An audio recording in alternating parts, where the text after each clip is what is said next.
வக்ரதுண்ட மகாகாய சூரியகோடி சமப்பிரப அபிக்னம் குருமே தேவ சர்வகாரியேஷு சர்வதா. தென்னாட்டுடைய சிவனை போற்றி, என் நாட்டவர்க்கும் இறைவா போற்றி. அன்பர்களே, நண்பர்களே, இந்த புத்தம் புதிய காணொலியில் உங்கள் அத்துணை பெயரையும் சந்திப்பதில் மிக்க மகிழ்ச்சி கொள்கிறேன். இன்னைக்கு நம்ம தொடங்க போகிறது ஒரு புது சீரீஸ் ஆஃப் வீடியோஸ். புத்தாண்டு சிறப்பு பலன்கள் 2025. இந்த நிகழ்ச்சியை பார்த்து கொண்டிருக்கக்கூடிய அனைத்து நேயர் பெருமக்களுக்கும் புத்தாண்டு சிறப்பு பலன்கள் வழியாக 12 ராசிகளுக்கான புத்தாண்டு பலன்கள் பிரத்யேகமாக சூப்பர் எக்ஸ்க்ளூசிவ் வீடியோஸ். ஒவ்வொரு ராசிக்கும் தெள்ள தெளிவாக வருகின்ற ஆங்கில புத்தாண்டு 2025 எப்படி இருக்க போகுது, அதை பற்றி தான் இந்த வீடியோ சீரியஸில் பார்க்க போகிறோம். 12 ராசிகளுக்கும் பிரத்யேகமான வீடியோஸ், தனித்தனியாக சாதக பாதகங்கள் என்ன, தீர்வுகள் என்ன, இப்படிப்பட்ட வரிசையில் நீங்கள் பார்க்க போறீங்க. இந்த வருகின்ற ஆங்கில புத்தாண்டுல 3 முக்கிய நிகழ்வுகள் இருக்கு.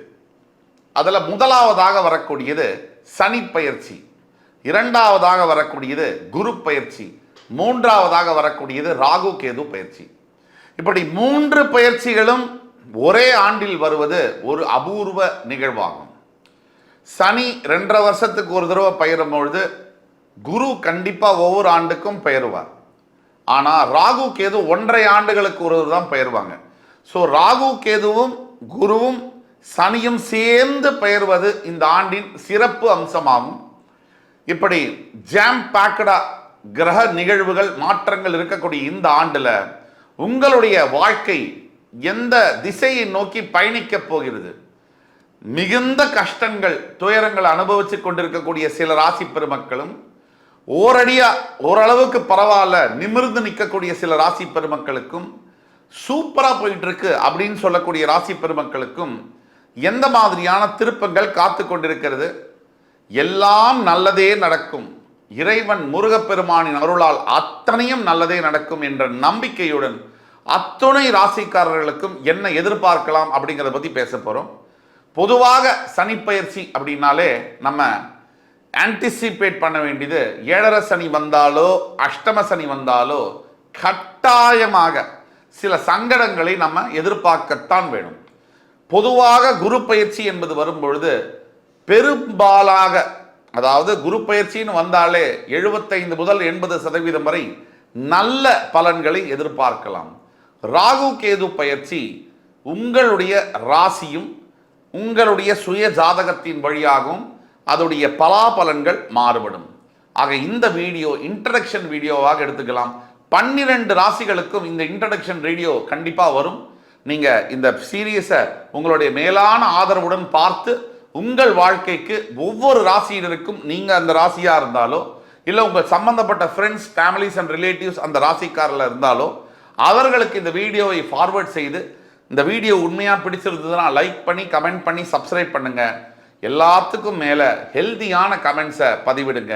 உங்களுக்காக காத்து கொண்டிருக்கிறோம் இன்னும் சிறப்பான படைப்புகளுடன் புத்தாண்டு சிறப்பு பலன்கள் 2025.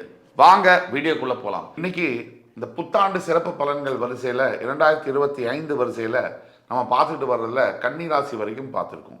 இன்னைக்கு நம்ம பார்க்க போகிற ராசி துலாம் ராசி. துலாம் ராசி நேயர்களுக்கு வருகின்ற ஆங்கில புத்தாண்டு 2025 எப்படி இருக்கும் அதை பற்றி பார்ப்போம். இந்த வீடியோவில் வருகின்ற ஆங்கில புத்தாண்டில் 3 கிரக பயிற்சிகள் இருக்கு, முக்கிய நிகழ்வுகள் இருக்கு. ஒன்று, சனி பகவானுடைய சனி பயிற்சி மார்ச் 29, 2025 என்று நடக்கவிருக்கின்ற திருக்கணித பஞ்சாங்கப்படி கும்பராசியிலிருந்து மீனராசிக்கு பெயரவிருக்கின்ற சனி பகவான். அதற்கு அடுத்தபடியாக குரு பயிற்சி அடுத்த மாதமே வந்துடும். அதற்கு அடுத்தபடியாக ராகு கேது பயிற்சி ஒரு 2-3 மாதம் கழிச்சு வரும்.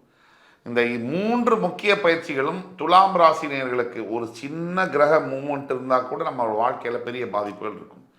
அப்போ இந்த 3 முக்கிய நிகழ்வுகளில் எந்தெந்த மாதிரியான நல்ல விஷயங்கள், எந்தெந்த மாதிரி எதிர்பார்ப்புகள் இருக்கலாம், எதெல்லாம் நாம் தவிர்க்க வேண்டும், எதை பரிகாரமாக செய்தால் நல்லது அப்படிங்கிறத பற்றி தான் நம்ம வீடியோவில் முழுசாக பார்க்க போகிறோம். இந்த வீடியோவை முழுசாக பாருங்கள். நீங்கள் துலாம் ராசி நேயர்களாக இருந்தால், உங்களுடைய ஃப்ரெண்ட்ஸ், ஃபேமிலிஸ் அண்ட் ரிலேட்டிவ்ஸ் துலாம் ராசி நேயர்களாக இருந்தால் தயவு கூர்ந்து இந்த வீடியோவை அவங்களுக்கு ஃபார்வர்ட் பண்ணுங்கள். கண்டிப்பாக துலாம் ராசி நேயர்களுக்கு இந்த வீடியோ மிக மிக யூஸ்ஃபுல்லாக இருக்கும். வாழ்க்கையில் சில பல நல்ல மாற்றங்களை வந்து கொண்டு வரும் அப்படிங்கிறதுல ஐயப்பாடு தேவையில்லை. துலாம் ராசி இந்த வீடியோவில் முதல்ல என்ன பார்ப்போம், இந்த பயிற்சிகள் மூலிமா என்ன எதிர்பார்க்கலாம். இதில் முதலாவதாக சனி பயிற்சி. இதில் இன்ட்ரோ வீடியோ இந்த வீடியோலேயே முன்னாடி போட்டிருப்போம். இந்த இன்ட்ரோ வீடியோலேயே பலது சொல்லியிருப்போம். சனி பகவான் 2.5 வருஷத்துலேருந்து 3 வருஷம் எடுத்துக்கிறார் ஒரு ராசியிலேருந்து இன்னொரு ராசியை பயிர்றதுக்கு. இதில் மார்ச் 29ஆம் தேதி 2025ஆம் வருஷம் வருகின்ற மார்ச் 29 29th of March இந்த பயிர்வுக்கு ரொம்ப சிறப்பான ஒரு பயிற்சி. எப்படின்னு கேட்டிங்கன்னா, காலபுருஷனுடைய முதல் ராசி என்பது மேஷ ராசி. தொடர்ந்து மேஷம் முதல் ரிஷபம், மிதுனம், கடகம், சிம்மம், கன்னி, துலாம், விருச்சிகம், தனுசு, மகரம், கும்பம், மீனம். இந்த மீனம் என்பது 12வது ராசி. காலபுருஷனுடைய முதல் வீடு மேஷ ராசியில் தொடங்கி அவர் மீனராசின்னு சொல்லக்கூடிய இந்த 12ஆம் வீட்டிற்கு வருவதற்கு சரியாக 30 வருஷம் பிடிக்குது. இந்த 30 வருஷம்ங்கிறது மிகப்பெரிய ஒரு பீரியடு. அதாவது 3 டீகேடுன்னு சொல்லுவோம். 3 தலைமுறைகள் எடுத்துக்கிறார். 3 தலைமுறைகளுக்கு முன்னாடி சனி பகவான் மேஷராசியில் இருந்தார். ஒரு தலைமுறை முடிஞ்சு அடுத்த தலைமுறை முடிஞ்சு அடுத்த தலைமுறையும் முடிய போகுது. இப்போதான் மீனராசிக்கு வராது. இப்பேற்பட்ட சிறப்பு இந்த பயிற்சிக்கு உண்டு. மோட்சஸ்தானத்திற்கு வருகின்ற சனி பகவான் ஒரு மனிதனுடைய ஆன்மீகம், ஆண்டவனுடைய துணை, அவருக்கு நடக்கக்கூடிய எல்லா நல்ல விஷயங்களுக்கும் காரணம் இறைவனுடைய துணை. அந்த இறைவனுடைய ஆசீர்வாதம் வேணும்னா மோட்சகாரகன் மோட்சஸ்தானம் வலுவாக இருக்கணும். அந்த மோட்சஸ்தானத்திற்கு வருகின்ற சனி பகவான் கும்பத்திலிருந்து பெயர்ந்து மீனத்திற்கு வருவார். இப்போ மீனத்திற்கு வரக்கூடிய சனி பகவான் என்னென்ன மாதிரி நல்ல பலன்களை துலாத்திற்கு செய்வார். முதல் பாயிண்ட், துலாம் ராசியில தான் சனி பகவான் உச்சம் பெறுகிறார். இந்த துலாம் ராசி சனி பகவானுடைய ஒரு ராஜயோக ஒரு ராசி அப்படின்னு சொன்னால் மிக இல்லை. தான் சொந்த வீட்டில் மகரம் கும்பத்தில் உச்சம் பெறாதவர் துலாமில் உச்சம் பெறுவார். ஆக இந்த வருகின்ற ஆண்டு ரொம்ப அமோகமான ஆண்டாக இருக்கும். இந்த சனி பகவான் கும்பத்திலிருந்து மீனத்திற்கு வந்தாலும் சனி பகவானுக்கு 3, 7, 10 பார்வைகள் உண்டு. ஆக தன்னுடைய 3ஆம் பார்வையால் ரிஷபத்தையும், தன்னுடைய 7ஆம் பார்வையால் கன்னியையும், தன்னுடைய 10ஆம் பார்வையால் தனுசையும் அவர் பார்ப்பார். சனி பகவானை பொறுத்த வரைக்கும் பார்க்கின்ற பலத்தை விட இருக்கின்ற இடத்திற்கு தான் பலம் அதிகம்.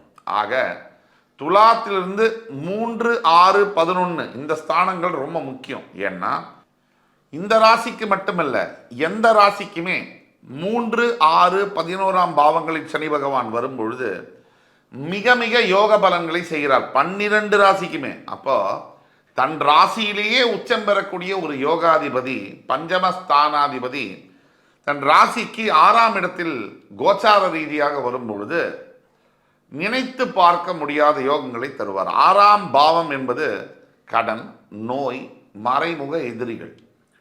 நீங்கள் சராசரியாக ஒரு மனித வாழ்க்கையில் எடுத்தீங்கன்னா ரொம்ப ஒஸ்ட் கேஸ் சினாரியோ அப்படின்னு நம்ம எடுத்தோம்னா, கடன் பட்டார் நெஞ்சம் போல் கலங்கி நின்றான் இலங்கை வேந்தன் அப்படின்னு சொல்லுவோம். அப்படியாவது ஒரு ராமன் இத்தினூண்டு பையன், ராவணன் பராக்கிரமம் மிக்க வீரன். ஒரு ராவணனை தோக்கடிக்க போற நிலைமையில இன்று போய் நாளை வான்னு சொல்றான் சின்ன பையன். அப்ப ராவணன் என்ன நினைக்கிறான், அதை நினைச்சு நொந்து போறான். கடன் பட்டார் நெஞ்சம், அதை எதுக்கு ஊமையா சொல்றாங்க, எதுக்கு உதாரணமா சொல்றாங்க? ராவனுடைய மன நிலைமைய. ஒரு சின்ன பையன், எவ்வளோ பெரிய அரசன், எத்தனை வரங்கள் பெற்றவன், என்ன வந்து இத்தினோண்டு பையன் நாளைக்கு வா அப்படின்னு சொல்றான்னா என் உயிர் பிச்சை போட்டு. அப்ப ராவனுடைய மனது பட்ட பாடு இருக்கு இல்லையா, அதை எதுக்கு ஊமையா சொல்றாங்க? கடன் பட்டார் நெஞ்சம் போல் அப்படின்றாங்க. அப்படின்னா ஒரு கடன் பட்டவருடைய நெஞ்சமானது அவ்வளோ ஒரு காயத்தையும் அழுத்தத்தையும் தாங்கி இருக்கும். அதை இந்த மாதிரி கடன் தொல்லையிலிருந்து துலாம் ராசி என்பர்கள் மீண்டு வரப்போகிறார்கள். யார் யாருக்கு கடன் கொடுத்தீங்களோ, கடன் வாங்கியிருக்கீங்களோ அந்த செட்டில் ஆக போகுது அப்படிங்கிறத அது குறிக்குது. 2வது, ஒரு வாழ்க்கையில் நீங்கள் முக்கியமான 3 விஷயம் சொன்னோம். ஒன்று கடன், இன்னொன்று பணம் இல்லைன்னா அவ்வளோதான், ஒன்றுமே பண்ண முடியாது இன்னைக்கு வாழ்க்கையில். அதுக்கு அடுத்தது நோய். எல்லாமே இருக்குது ஒரு வாழ்க்கையில். உங்களுக்கு வந்து நல்ல ஒரு உத்தியோகம் இருக்குது, நல்ல வியாபாரம் நடக்குது, நல்ல ஒரு பணம் வருது, ஆடி கார் வச்சுருக்கீங்க, நல்ல மனைவி, மக்கள், வாசல், வீடு எல்லாமே இருக்குது. இதையெல்லாம் அனுபவிக்க என்ன வேணும்? உடம்பு வேணும். அந்த உடம்பு இல்லை, எதுவுமே இல்லை. அப்பேற்பட்ட நோயற்ற வாழ்வே குறைவற்ற செல்வம் அப்படின்னு சொல்லக்கூடிய அளவில் இந்த மறைமுக நோய்களை களைகிறார் சனி பகவான். துலாம் ராசி என்பர்கள் எந்த மாதிரி நோயில் இருந்தாலும் அந்த நோய்களை களைவதற்காக சனி பகவான் வருகிறார். இப்போ நம்ம சொல்லக்கூடியதெல்லாம் பொதுவான பலன்கள். உங்களுடைய ஜாதகத்தில், பிறப்பு ஜாதகத்தில் இருக்கக்கூடிய துல்லியமான பலன்களை தெரிய வேண்டும் என்றால் கீழே கொடுக்கப்பட்டுள்ள வாட்ஸ்அப் நம்பரில் எங்களை தொடர்பு கொண்டு பேசும்போது தான் நாங்கள் உங்களுக்கு ஆன்லைன் அப்பாயின்மெண்ட் பண்ணி தருவோம். அப்போ நீங்கள் இன்னும் சிறப்பான துல்லியமான பலன்களை கேட்டறியலாம். இப்போ சொல்லக்கூடிய பலன்கள் 65% உங்களுக்கு ஒர்க் ஆகும். ஒரு 35% ஒர்க் ஆகாமல் இருக்கலாம். காரணம் உங்களுடைய பிறப்பு ஜாதகமாக. ஆக இந்த 6ஆம் பாவத்தில் இருக்கக்கூடிய நோய்களை களைவார். அதாவது உங்களுக்கு இருக்கக்கூடிய எல்லா விதமான உடல் உபாதைகள், உடல் வியாதிகள் தீர்க்கப்படும். மறைமுக எதிரிகள் முக்கியம். ஒரு மனிதன் வளர வேண்டும். இப்போ கடனை பற்றி பேசணும், நோயை பற்றி பேசணும். அடுத்தது வளர்ச்சி அடையணும்னா எது ரொம்ப முக்கியம்? உங்களுக்கு எதிரிகள் இருக்கக்கூடாது. எதிரிகள் இருந்தாலும் அந்த எதிரிகள் உங்களை வெல்லக்கூடாது. நீங்கள் ஸ்ட்ராங்காக இருக்கணும், எதிரிகள் வீக்காக இருக்கணும். இப்போ மறைமுக எதிரிகளால் வரக்கூடிய தாக்குதல்கள், எதிரிகளை நீங்கள் துவம்சம் செய்ய போகிறீர்கள், தவிடுபொடியாக போகிறார்கள், அது பந்தாட போகிறீர்கள். இதெல்லாம் சொல்றது தான் இந்த தனிப்பயிற்சி. ஆக துலாம் ராசி நேயர்களை பொறுத்த வரைக்கும் நாள்பட்ட, மாதங்கள் பட்ட, ஆண்டுகள் பட்ட கடன்கள் தீரும். நோய்கள், அதுலேருந்து நீங்கள் வெளியில் வருவீங்க. தேவையில்லாத மருத்துவ செலவெல்லாம் இல்லாமல் இருக்கும். அதே மாதிரி எதிரிகளை நீங்கள் துவம்சம் செய்ய போகிறீர்கள். இந்த 3 பாயிண்ட். அடுத்தபடியாக உங்களுடைய 8ஆம் வீடு என்று சொல்லக்கூடிய உங்களுடைய ராசிநாதனுடைய இன்னொரு வீடு ரிஷபத்தை அவர் பார்ப்பதனால் வெளிநாடு சம்பந்தப்பட்ட தொடர்புகள் ஏற்படலாம். ஃபாரின்ல எஜுகேஷன், வேலைகள், கல்யாணம், செட்டில் ஆகிறது ஏற்படலாம். அதே மாதிரி 7ஆம் பார்வையால், சனி பகவானுடைய 7ஆம் பார்வையில் உங்களுடைய விரயஸ்தானத்தை பார்ப்பதனால் நல்ல தாம்பத்தியம், சிறப்பான ஒரு தாம்பத்தியம் அமையக்கூடிய வாய்ப்புகள் இருந்தாலும் கூட தேவையில்லாத சில உறவுகளை நீங்கள் தவிர்க்க வேண்டும். சாதாரணமாக பழகக்கூடிய நட்பு வேறு விதமாக மாறலாம். அதற்கு அடுத்தபடியாக பார்த்தீங்கன்னா உங்களுடைய 3ஆம் இடம் என்று சொல்லக்கூடிய உதயஸ்தானத்தை சனி பகவான் பார்ப்பதனால முயற்சிகள் எடுத்தால் வெற்றி பெறும். ஆனால் பிளான் பண்ணி சரியான நேரத்தில், சரியான விதத்தில், சரியான ஆளுகிட்ட சரியான முறையில் அந்த முயற்சியை எடுக்கணும். இதை நீங்கள் பார்த்துக்கணும். ஒட்டு மொத்தத்தில் துலாம் ராசி நேயர்களுக்கு உச்சகட்ட ராஜயோக பலன்களை இந்த சனி பயிற்சி தரும் அப்படின்னா அது மிக இல்லை. அடுத்து வரக்கூடிய குரு பயிற்சி. குரு பகவான் இப்போ இருக்கக்கூடியது மேஷராசியிலிருந்து ரிஷபராசிக்கு பெயரவிருக்கிறார். ஸோ ரிஷபராசிக்கு பெயரவிருக்கின்ற குரு பகவான் எண்ணற்ற வாய்ப்புகளை உங்களுக்கு தருவார். ரிஷபத்திலிருந்து மிதுனத்துக்கு வரக்கூடிய குரு பகவான் இன்னும் சிறப்பான வாய்ப்பை தருவார் அப்படிங்கிறத நம்ம இந்த வரக்கூடிய ஆண்டில் எதிர்பார்க்கிறோம். அப்போ மிதுன ராசிக்கு வரக்கூடிய குரு பகவானால உங்களுக்கு வரக்கூடிய வாய்ப்புகள் எண்ணற்றது. ஆனால் 9ஆம் பாவத்தில் குரு வந்தால் சில விஷயங்கள் துலாத்துக்கு நடக்கும். தந்தையாருடன் சில கருத்து வேறுபாடுகள் வரலாம். அதை பற்றி கவலைப்பட வேண்டியதில்லை, ஒன்றும் பெருசு அளவுக்கு ஆகாது. குரு உங்கள் ராசியை பார்க்க போவதனால நல்லது நடக்கும். புத்திரஸ்தானம் வலுக்கும், அதாவது உங்களுடைய புத்திர பாக்கியங்கள் கிடைக்கும். அதே மாதிரி கல்யாணம் தாமதம் பட்டு போன துலாம் ராசி என்பவர்களுக்கு கல்யாணம் விரைவில் நடக்கக்கூடிய வாய்ப்புகள் உண்டு. அதே மாதிரி ராகு கேது. இப்போ ராகு பகவான் எங்கே இருக்காரு? மேஷத்தில், அதாவது மீனத்தில் இருக்கக்கூடிய ராகு பகவான் பெயர்ந்து கும்பத்திற்கு வருவார். சிம்மத்தில், அதாவது கண்ணியில் இருக்கக்கூடிய கேது பகவான் பெயர்ந்து சிம்மத்துக்கு போவார். அப்போ உங்களுடைய பஞ்சமஸ்தானத்துக்கு ராகுவும் உங்களுடைய 11ஆம் வீடு என்று சொல்லக்கூடிய சிம்மத்தில் கேதுவும் உட்காருவாங்க. இந்த 5ஆம் இடத்துல ராகு உட்காரும் போது நீங்கள் எங்கே கேர்ஃபுல்லாக இருக்கணும்னா பழகக்கூடிய ஃப்ரெண்ட்ஸ். இந்த ஃப்ரெண்ட்ஷிப் பாருங்கள், நம்மளை நல்லதாகவும் உருவாக்கும், அழிக்கவும் செய்யும். அது நாம் செலக்ட் பண்ணுறதை பொறுத்து இருக்குது. ஆக எந்த நேரத்தில் நம்மளோட ஃப்ரெண்ட்ஷிப்பே நம்மளை அழிக்கவும் நம்மளால் சொல்ல முடியாது. எந்த நேரத்தில் நமக்கு அது ஹெல்ப் பண்ணும் அதையும் நம்மளால் சொல்ல முடியாது. நாம் தான் கவனமாக இருக்கணும். ஆக இந்த சமுதாயத்தில் எல்லாமே தான் இருக்கும். பிரித்து எடுக்க வேண்டியது நம்மளோட பொறுப்பு. நீங்கள் ஃப்ரெண்ட்ஷிப் விதத்தில் ரொம்ப ரொம்ப கேர்ஃபுல்லாக இருக்கணும். அதே மாதிரி வேலை செய்யக்கூடிய இடத்துல பெரிய அளவில் ப்ரமோஷன், இன்சென்டிவ்ஸ்லாம் கொஞ்சம் எதிர்பார்க்காதீங்க. சற்று சிக்கல்கள் உங்களுக்கும் உங்களுடைய சூப்பர்வைசருக்கும் இருக்கலாம்.